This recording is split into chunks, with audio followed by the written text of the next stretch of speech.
Is your ex sitting around missing you, regretting the breakup, wanting you back, thinking about times from the past? For the answer, watch this video. Hey, I'm Coach Benny, and I help people get their exes back. And before I did this, I was a dating coach for 5 years, where I had to pay attention to what created attraction in other people.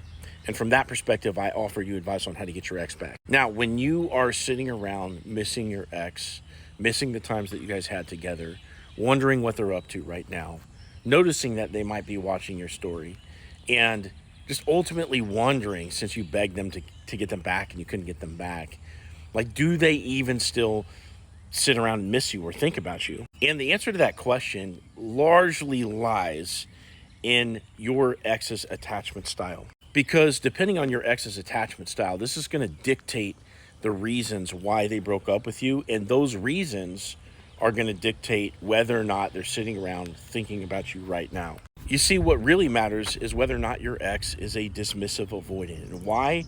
Because dismissive avoidants tend to repress their emotions during the breakup, and they try not to think about you so that way they can basically cope with the sadness of having to break up with you because they felt like they weren't enough. And I understand that's really hard to comprehend, but dismissive avoidants feel like they're not enough. They don't have the communication skills to get things resolved in the relationship. So they go ahead and break it off with you, even though they love you, and then they totally ignore the sadness. They totally distract themselves with work, or maybe hooking up with other people, or maybe they'll even jump into a rebound relationship because they don't realize that communication was the tool to get things fixed. And oftentimes this ignorance of communication is coming from them having been neglected in childhood. So this is something that's really lacking from their first person experience of the world. So in other words, dismissive avoidants aren't sitting around thinking about you, missing you. They might check your stories every now and then, but a lot of times when they start to have those feelings crop up, they're going to stuff it down and try to keep on moving for a certain amount of time after the breakup. Now, eventually they will miss you, but it's not going to be in the same timing where you're missing them. Now, someone that's secure is going to have communicated with you throughout the course of the relationship about whatever problems that they eventually broke up with you over, okay? So they've had their time to think that it's a good decision.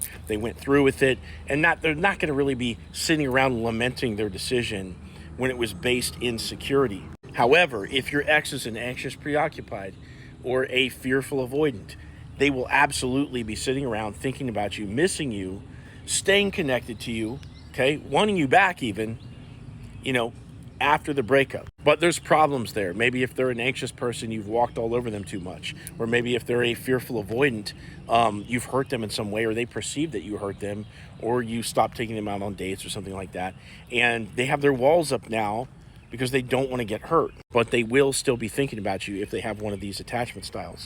Now, the good news is, regardless of your ex's attachment style, whether or not they're sitting around thinking about you right now, we figured out the time frames that you should re-engage each attachment style after the breakup in order to come in at the right time where they're actually open to hearing from you again. And if you want my help with this process, click into my profile, click this link down here, set up a call with me, and I want to hear your story. I'm going to tell you exactly how to get your ex back.